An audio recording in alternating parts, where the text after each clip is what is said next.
My ex-wife decided I was infertile, left me 13 wires ago, ran into me and said, "Still single, right? My son's a cute genius like my husband." Me, nice, here's my son. She trembled upon seeing my son because I stood there in the middle of the wedding reception surrounded by chatter and clinking glasses, feeling the weight of 13 years pressing down on me like a heavy coat I couldn't shake off. The music was loud, the kind of upbeat tune that made people sway without thinking, but all I could focus on was her, Olivia, my ex-wife, strutting toward me like she owned the place. She hadn't changed much, not really. Her hair was still that sharp blonde, cut just above her shoulders, and her eyes had that same glint, the one that used to make me feel small. I'd loved her once, loved her so deep it hurt, back when we were young and dumb and thought forever was a promise we could keep. But then the tests came, the doctor's visits, the endless waiting. And when we couldn't have kids, she turned on me. She'd sit across the table, her voice cold as ice, saying it was my fault that I'd let her down. One day she just packed her bags and left, spitting out words that cut deeper than any knife. "You're not a real man if you can't give me a family." That was it. 13 years ago she walked out, and I hadn't seen her since, until now. The wedding was for an old university buddy, someone we both knew back in the day, and I'd come expecting laughs and nostalgia, not this. She spotted me across the room and made a beeline, her heels clicking on the hardwood floor like she was marching into battle. I braced myself, hands stuffed in my pockets, trying to look calm even though my heart was pounding. She stopped a few feet away, smirking that smirk I used to dread, the one that said she'd already won. Well, she started, her voice dripping with that old condescension. "Still single, right? Figures. No one to tie you down, no responsibilities." She paused, flipping her hair like she was in some movie, then went on. "My life's different now. I've got Richard, successful, handsome, everything you weren't. And our son Caleb, he's a genius just like his dad. Top of his class, plays piano like a pro.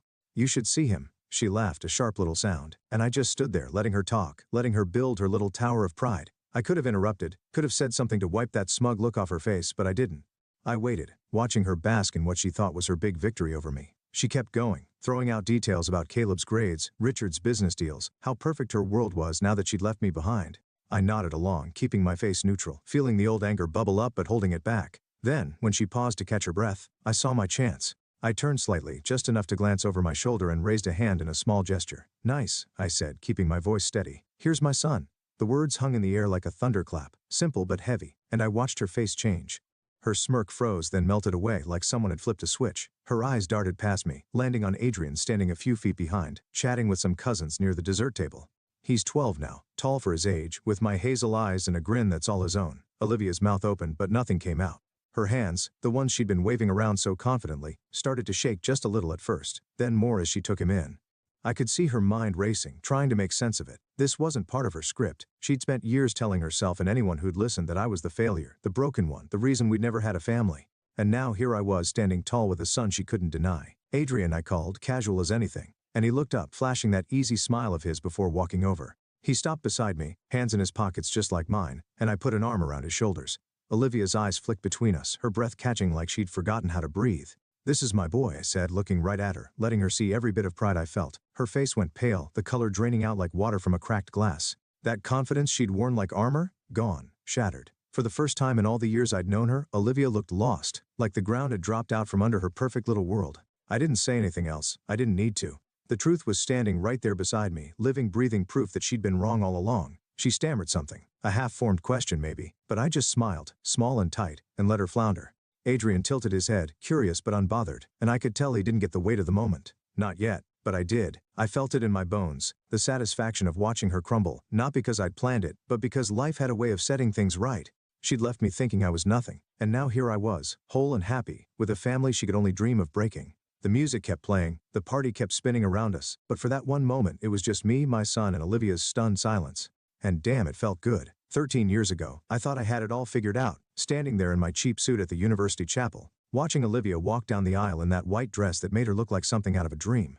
We were the perfect couple back then, or at least that's what everyone said. She was the loud, bright spark, always laughing, always pulling me into her orbit, and I was the steady one, the guy who'd follow her anywhere. We'd met in our second year, bonded over late-night study sessions and bad cafeteria coffee, and by the time we graduated we were inseparable. Marriage felt like the next step, the natural one.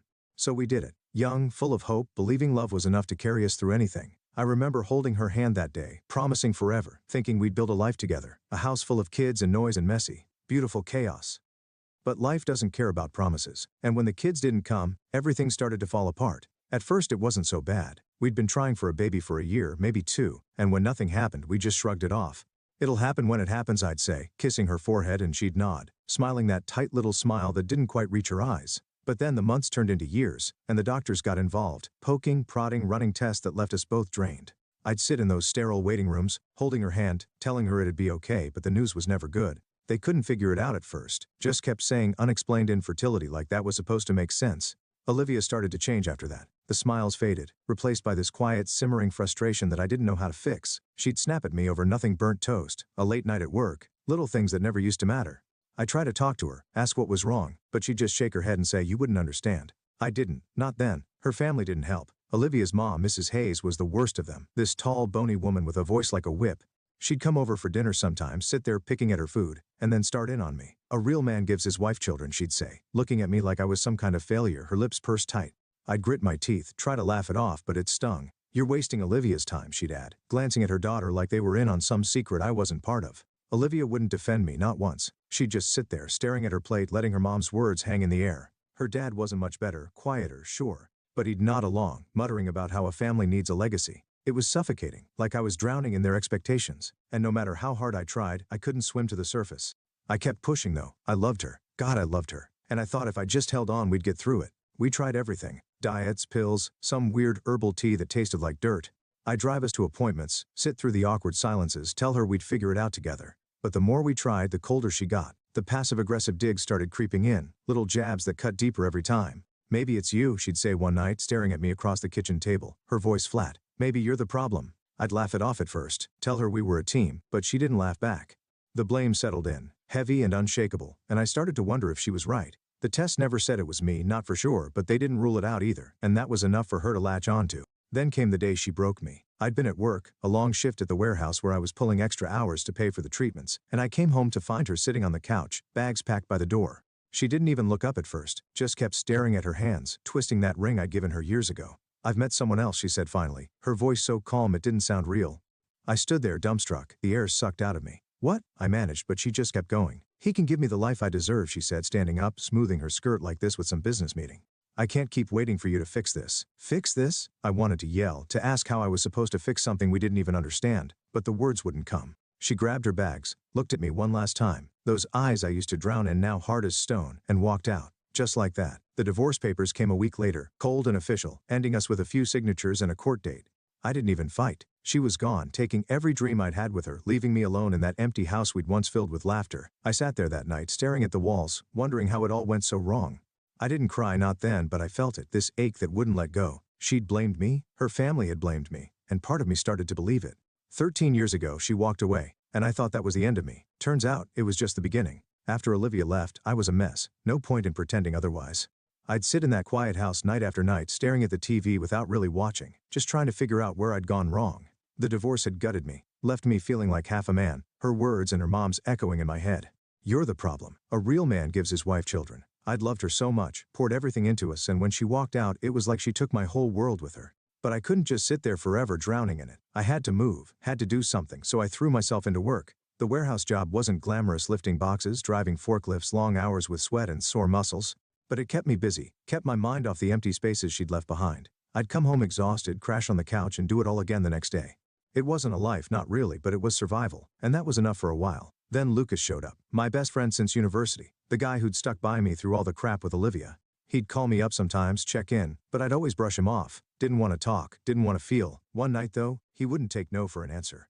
"Get off your ass," he said, banging on my door like some kind of lunatic. "We're going out. You can't hide forever." I grumbled. Told him I wasn't in the mood, but Lucas is stubborn as hell. He just stood there, arms crossed, until I gave in. So I dragged myself off the couch, threw on a clean shirt, and followed him to this little bar downtown, all dim lights and sticky tables. I figured I'd have one beer, shut him up, and go home. But then I saw her, Sophia, sitting at the bar with a friend, laughing at something, her dark hair catching the light just right.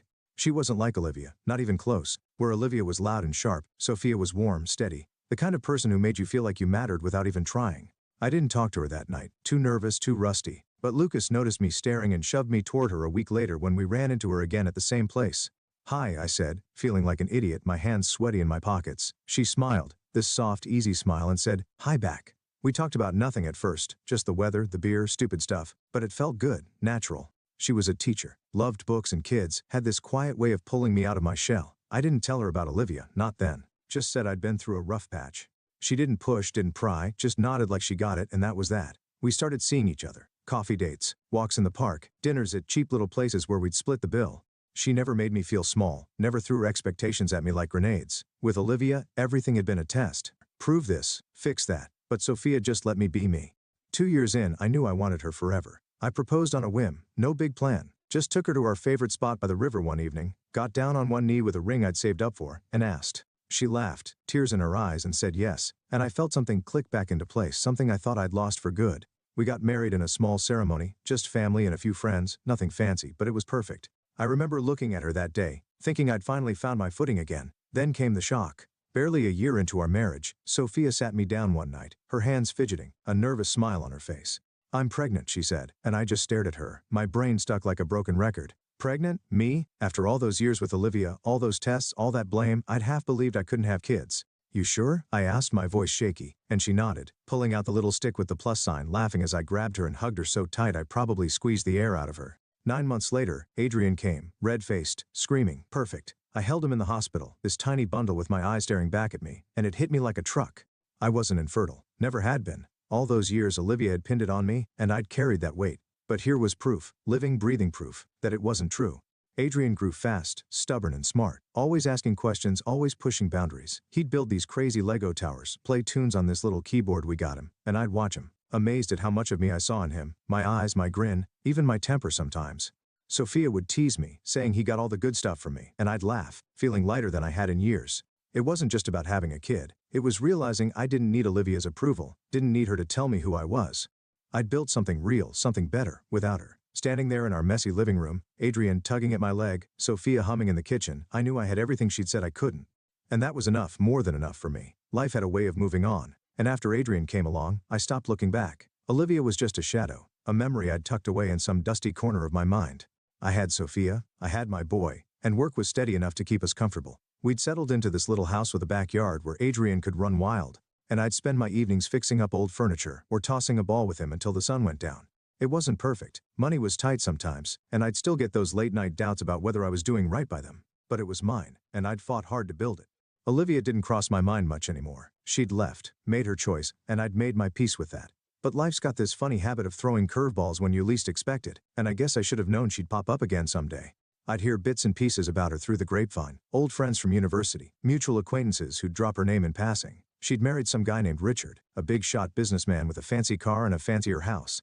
They had a son, Caleb, and from what I heard, Olivia had turned into one of those moms who live for the spotlight. She'd brag about her perfect little family at every chance, posting pictures online of Caleb's awards, Richard's latest deal, their vacations to places I couldn't even pronounce. I didn't follow her, didn't care to, but people talk, and word got back to me. "She's got it all now," they'd say, shaking their heads like I was some sad story she'd escaped.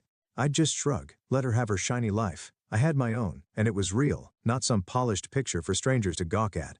But there were whispers too, quieter ones, the kind that slipped out over beers when tongues got loose.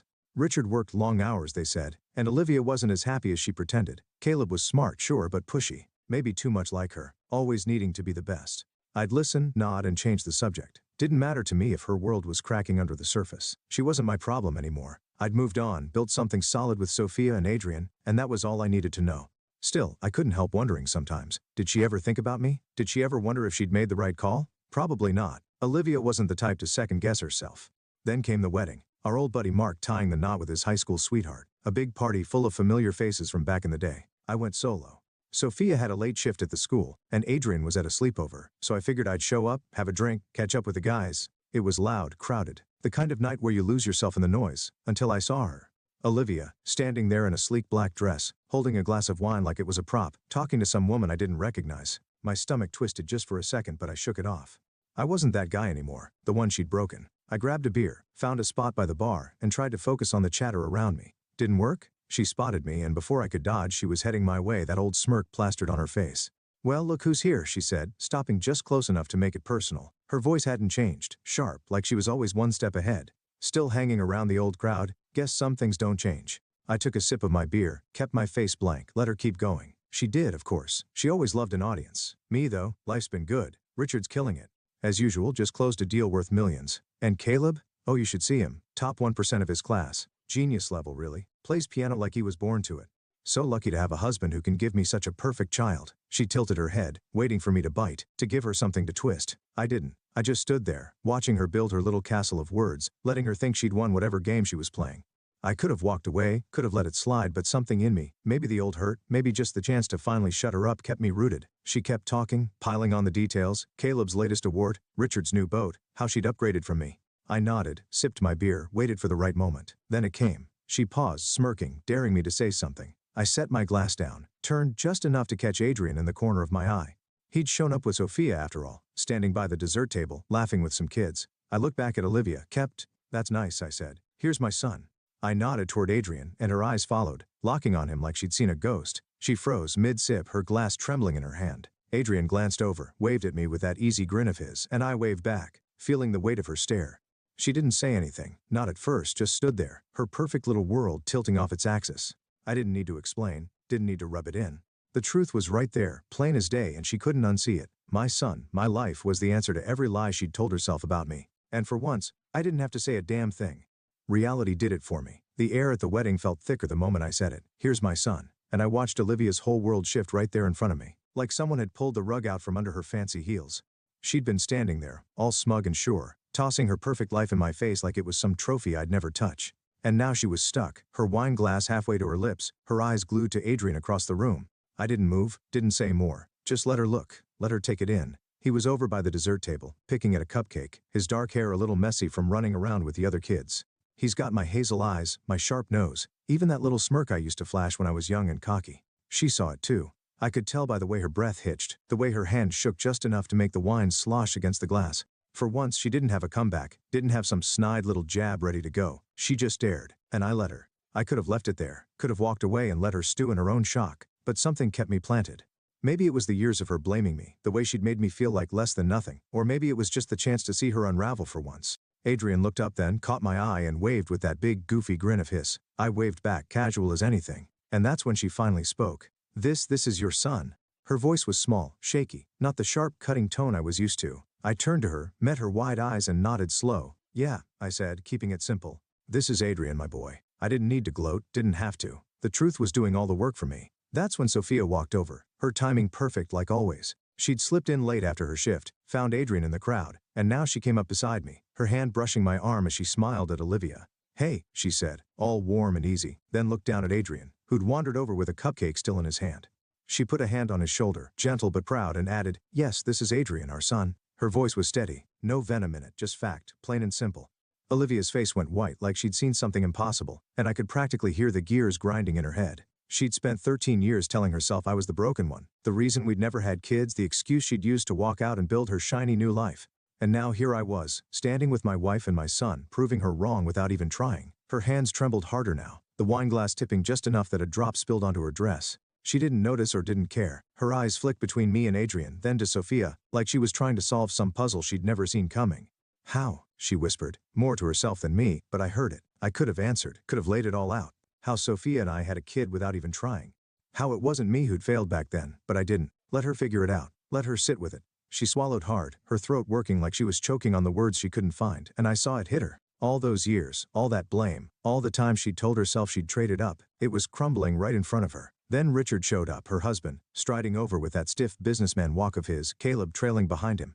He must have seen her standing there, looking like she'd been hit by a truck, because he frowned and said, "Olivia, everything okay?" She didn't answer, just kept staring at Adrian, who was now smearing frosting on his sleeve, oblivious to the storm he'd kicked up. Richard followed her gaze, landed on me, then Adrian, and I saw his jaw tighten. He didn't know me, not really, but he knew enough from Olivia's stories, I bet. The useless ex she'd dumped for him. Caleb, though, piped up, his voice cutting through the tension. "Hey Dad, that's the kid from the violin thing, right?" He pointed at Adrian, all eager and clueless, and I almost laughed. Richard's frown deepened, but Olivia flinched like she'd been slapped. I couldn't help it. I chuckled, low and quiet, and Olivia's head snapped back to me. "What?" she said, sharper now, trying to claw back some control. I shrugged, still grinning. "Nothing, just funny is all.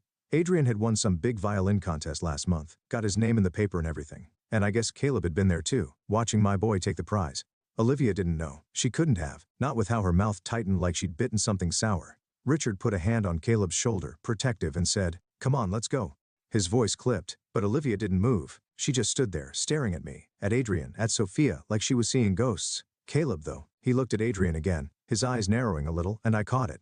Admiration, sure, but jealousy too. My boy had something his didn't, and it showed. Olivia's perfect little genius wasn't the only star in the room anymore. She turned to Richard, then back to me, her voice barely above a whisper. You have a son. It wasn't a question this time, just a fact she couldn't dodge.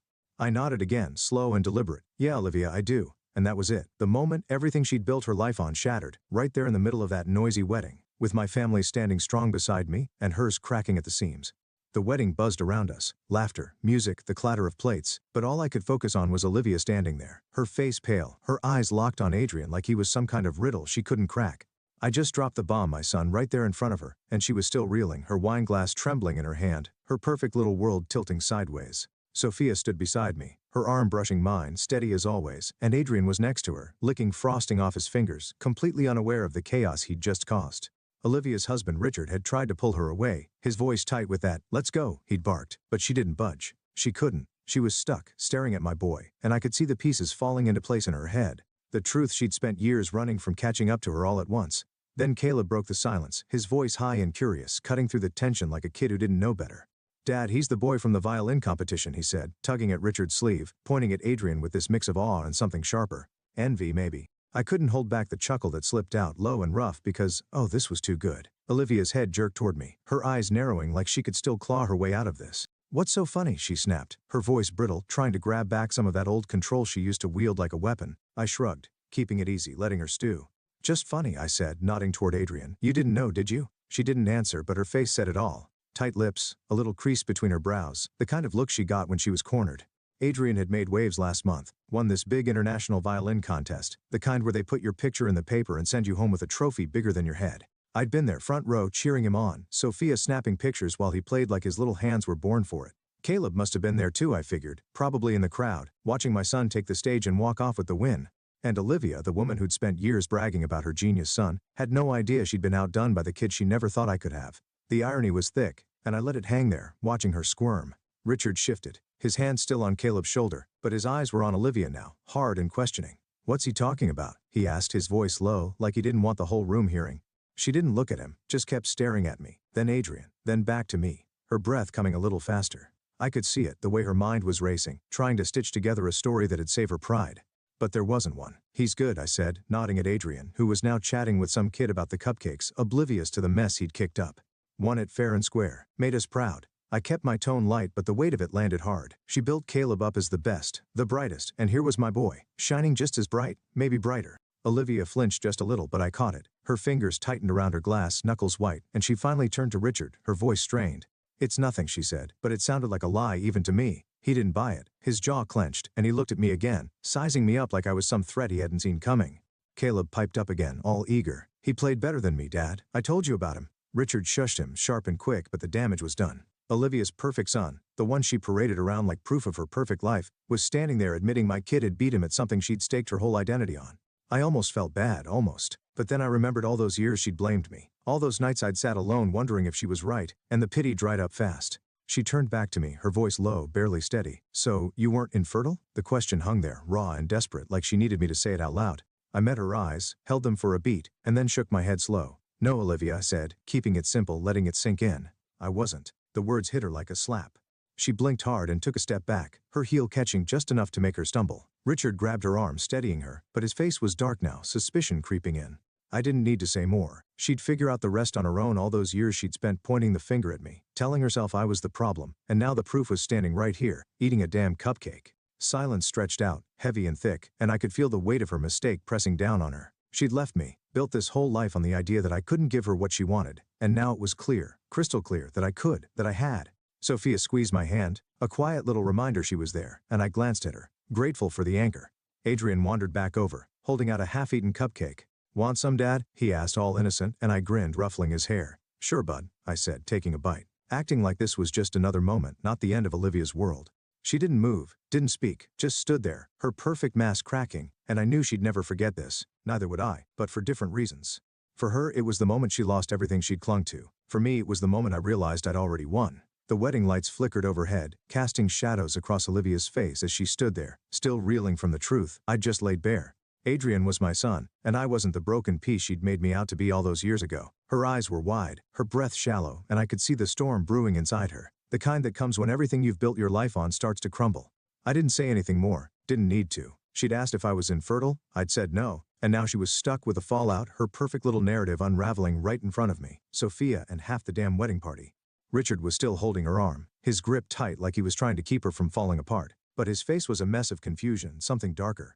Doubt, maybe. Caleb stood beside him, shifting on his feet, looking between Adrian and his mom like he didn't know what to make of it all. And me? I just stood there, Sophia's hand warm in mine, Adrian munching on that cupcake, feeling the weight of 13 years lift off my shoulders. Olivia's hands curled into fists, her nails digging into her palms, and she opened her mouth like she was going to argue, fight back, anything to claw her way out of this hole. But if you weren't infertile, then she stopped mid-sentence, her voice cutting off sharp, and I saw it hit her. The realization wasn't slow. It crashed into her like a wave, hard and fast, and her eyes darted away from me, staring at nothing, like she was seeing every moment of our past replay in a new light. If I wasn't the problem, then who was? She'd spent over a decade blaming me, telling herself I'd failed her, using that to justify walking out, finding Richard, building this shiny new life. But now, with Adrian standing here, living proof I could have kids, the math didn't add up anymore. It wasn't me. It was her. I could have rubbed it in, could have twisted the knife and made her feel every ounce of the hurt she dumped on me back then. Part of me wanted to. God knows I'd earned it after all those nights I'd sat alone, wondering if she was right, if I really was less than a man. But I didn't. I just watched her, let her sit with it, let the silence do the talking. Her face twisted just for a second before she pulled it back, trying to shove that old mask of control back on. Too late though, the cracks were showing and everyone could see them. Richard's frown deepened, and he stepped closer to her, his voice low but sharp. "Wait, Olivia, were we ever tested?" He said it like a question, but it sounded more like an accusation, and I saw her flinch, her shoulders hunching just enough to give her away. She didn't answer him, not right away. Her eyes flicked to him, then back to me, then down to the floor, like she was looking for a way out that wasn't there. We didn't need to," she stammered, her voice thin, nothing like the confident snap she'd had earlier when she was bragging about Caleb. Richard's jaw tightened, and I could tell he wasn't buying it. "Didn't need to?" he repeated, louder now, drawing a couple of glances from the people nearby. "You told me he jerked his head toward me, was the reason you couldn't have kids. You said it was him." His tone was hard, edged with something raw, and I realized he was piecing it together too. All those years, she'd fed him the same story she'd fed herself, and he'd believed it until now. I didn't stick around to watch the rest of their unraveling. I'd seen enough. Olivia's pale face, Richard's growing anger, Caleb's confused little frown as he tugged at his dad's sleeve. It wasn't my mess to clean up. "Come on," I said to Sophia, squeezing her hand, and she nodded, her eyes soft but steady, like she knew exactly what this moment meant to me. Adrian looked up, crumbs on his shirt, and grinned. "Can I get another cupcake?" he asked, and I laughed, the sound cutting through the tension like a knife. "Sure, bud," I said, ruffling his hair. "Let's go." We turned to walk away, the three of us, my real family, the one I'd built from the ashes Olivia left behind. She called after me, her voice shaky but loud enough to stop me for a second. "Wait." I paused, glanced back over my shoulder, saw her standing there with her hands half raised like she could pull me back into her orbit.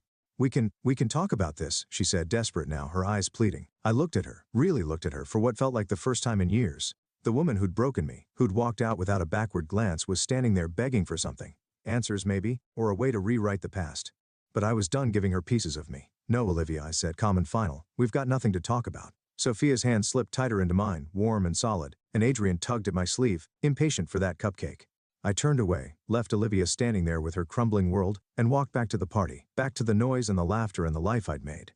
I didn't need to see her fall apart. I'd already won, not by tearing her down but by building something she could never touch, and that was enough. The wedding music hummed in the background as I walked away from Olivia, her voice still echoing in my ears. "Wait, we can talk." But I didn't stop, didn't turn back, just kept moving with Sophia's hand in mine and Adrian bouncing ahead toward the dessert table. I could feel her eyes on me though, burning into my back like she thought she could will me to stay, to give her something, anything, to make sense of the mess she'd just stepped into. But I was done. 13 years ago she'd walked out on me without a second thought, left me broken and blaming myself. And now here I was, whole again, with a family she'd never dreamed I could have. She didn't get to pull me back into her world, not after all this time. I'd given her enough back then, my heart, my hope, every piece of me, and she'd thrown it away. This moment, this was mine, not hers. Sophia squeezed my hand, her fingers warm and steady, and I glanced at her, catching that quiet smile she always had when she knew I needed it most. "You okay?" she asked, soft enough that it stayed between us, and I nodded, letting out a breath I didn't realize I'd been holding. "Yeah," I said, and I meant it. Seeing Olivia unravel, watching her perfect little life crack open right in front of me, it didn't feel like revenge, not exactly, but it felt right, like the universe had finally balanced the scales. Adrian darted ahead, grabbing another cupcake, and I laughed, the sound cutting through the weight of the moment. "Slow down, bud," I called, and he grinned back at me, frosting already smeared on his chin. That was my life now. Messy, loud, real, and I wouldn't trade it for anything. I could still hear Olivia behind me, her voice rising just enough to carry over the chatter. Richard, it's not what you think, she was saying, sharp and flustered, trying to patch up the hole I'd just blown through her story. I didn't look back, didn't need to. Richard's low, clipped response told me enough. Then what is it, Olivia? Explain it. He wasn't yelling. Not yet, but there was an edge there, the kind that comes when trust starts to slip. I kept walking, letting their voices fade into the noise of the party, but I couldn't help picturing her face. Pale, pinched, scrambling for words. She'd grab my arm as I turned to leave, her fingers digging in like she could hold me there, force me to fix this for her. Wait, she'd said, her eyes wide, desperate. I'd looked at her then, really looked, and saw the woman who'd once torn me apart now begging for a lifeline. No, I told her, pulling my arm free. We have nothing to talk about. And that was it, the last word I'd give her. Sophia nudged me, pulling me out of my head. You sure you don't want to stay and watch the fireworks? She teased, her eyes glinting with that playful spark I loved. I chuckled, shaking my head. Nah, I've seen enough. She knew what I meant. Olivia's World Catching Fire was a show I didn't need front row seats for. Adrian ran back over, holding out a cupcake he'd snagged for me, and I took it, ruffling his hair. Thanks, kid, I said, taking a bite, the sweetness hitting me just right. He grinned, proud of himself, and I caught his eye. Those hazel eyes, same as mine, full of life and mischief. We'd won, me and him and Sophia, long before this night even started. This moment was just the proof. I could feel the crowd shifting around us, the whispers starting to spread, people who'd caught bits of the drama, piecing it together over their drinks. Olivia had always cared too much about what people thought, always needed to be the one everyone envied. Now they were talking about her for all the wrong reasons, and I knew that it hit her harder than anything I could have said. I didn't care though, not my problem. I'd spent years carrying her judgment, her blame, letting it weigh me down, but I'd shed that a long time ago. Standing here with my family, I was free of it, free of her, and it felt damn good. We moved toward a quieter corner of the room, away from the dance floor and a growing of gossip. Adrian plopped down on a chair, kicking his legs, already eyeing the next dessert, and Sophia leaned into me, her head resting on my shoulder. She didn't see that coming, she murmured, and I snorted, wrapping an arm around her. Nope, guess she thought I'd just fade away after she left. Sophia tilted her head up, her eyes warm.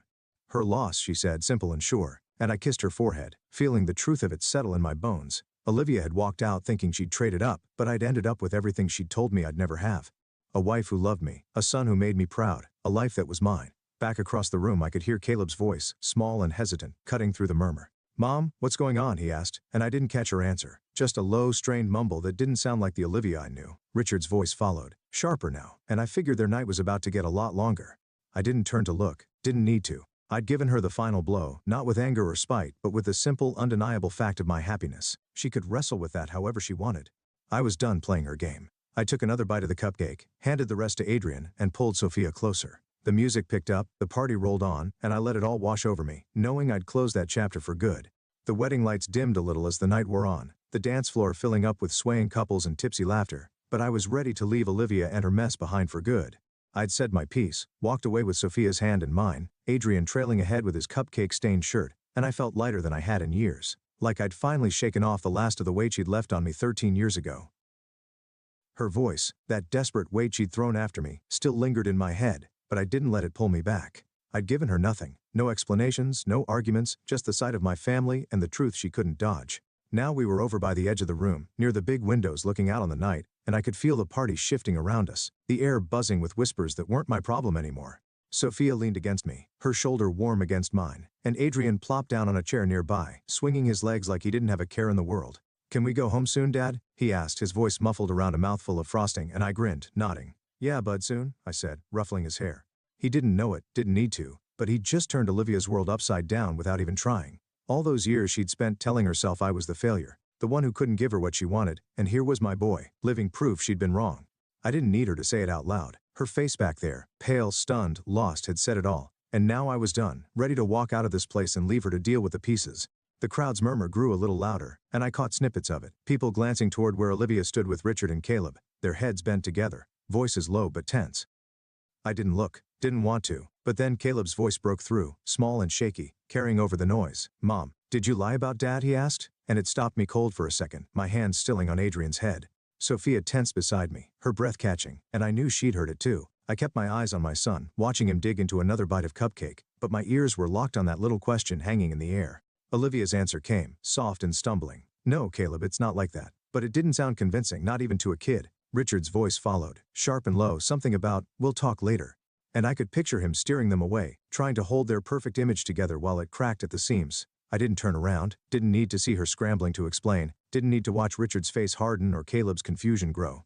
The whispers spread like wildfire, Guests leaning in, passing the story along, turning Olivia's big moment of triumph into something else entirely. She'd always cared too much about what people thought, always needed to be the one everyone admired, envied, looked up to. Back when we were married, she'd drag me to parties just to show us off, her arm looped through mine, smiling like we were a surprise couple. When the kid thing fell apart, she'd blame me to save face, told everyone I was the reason we couldn't have a family.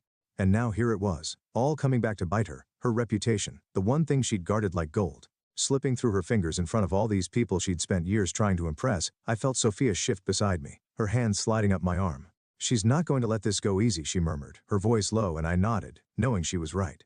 Olivia didn't lose gracefully. She never had. She'd fight to twist this somehow, to make it my fault or spin some story that'd save her pride.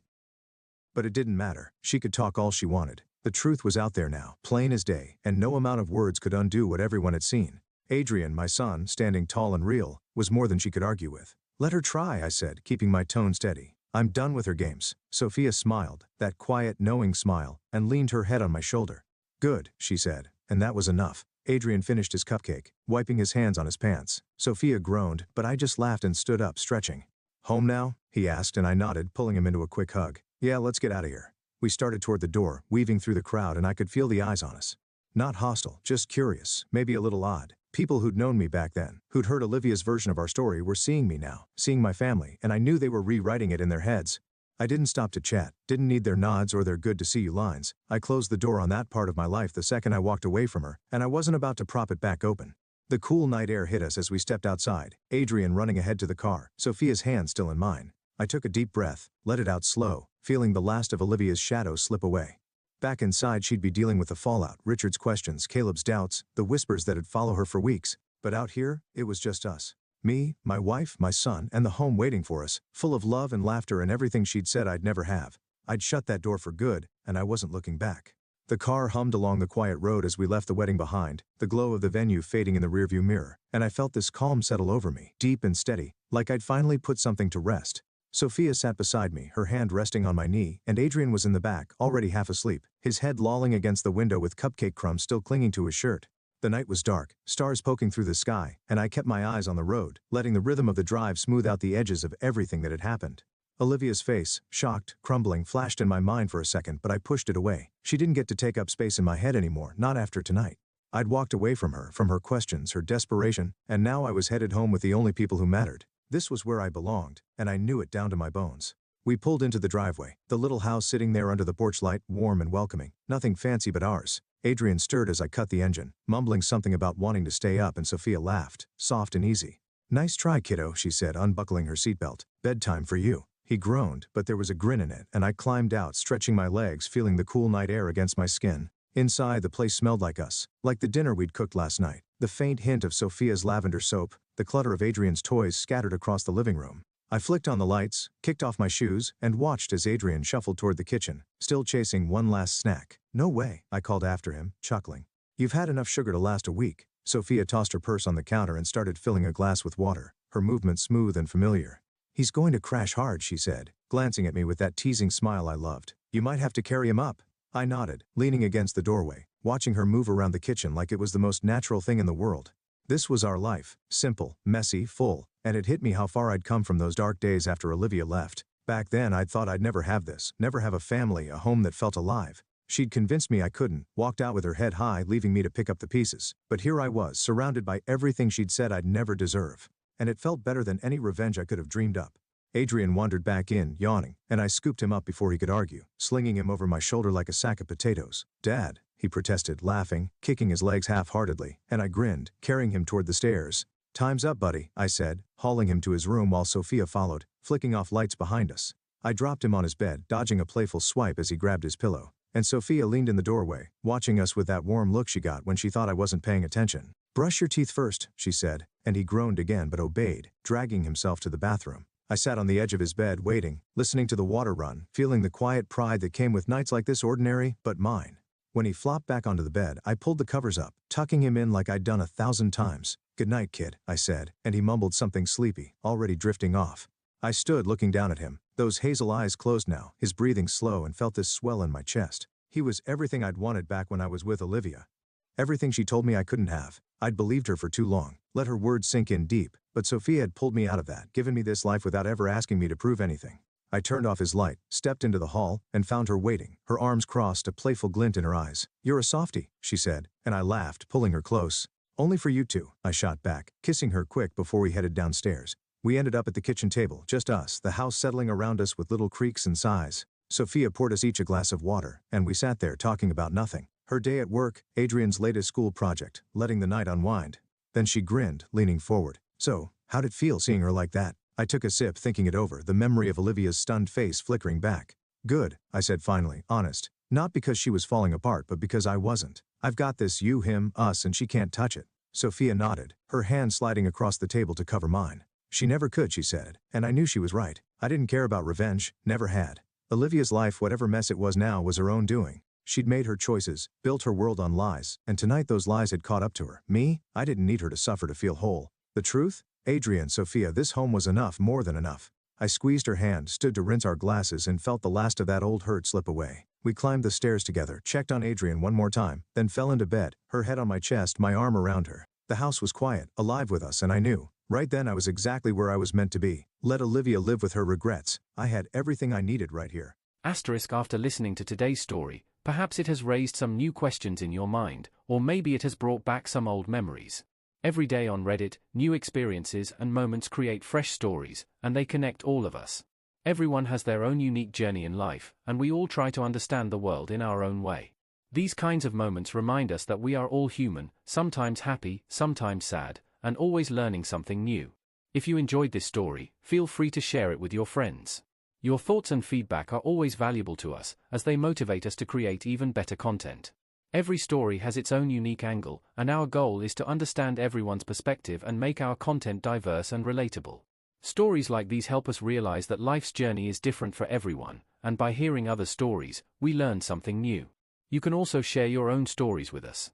Your experiences are valuable to us as well, and if you enjoyed this video, please leave your feedback. We aim to create content that brightens your mind and gives you new ideas every time. If you've already seen this video before, your feedback is still important. With every piece of feedback, we can improve our content and bring a new perspective to our viewers. Today, what we saw was just a small part of the many stories shared on Reddit and across the world. It's a reminder of how we all try to understand life by sharing our experiences with each other. This video was only an example of how we try to connect with others through storytelling, learning about different sides of life. We hope to continue sharing such stories that help us all learn and grow together. Thank you for your time, and don't forget to keep an eye out for more stories coming soon.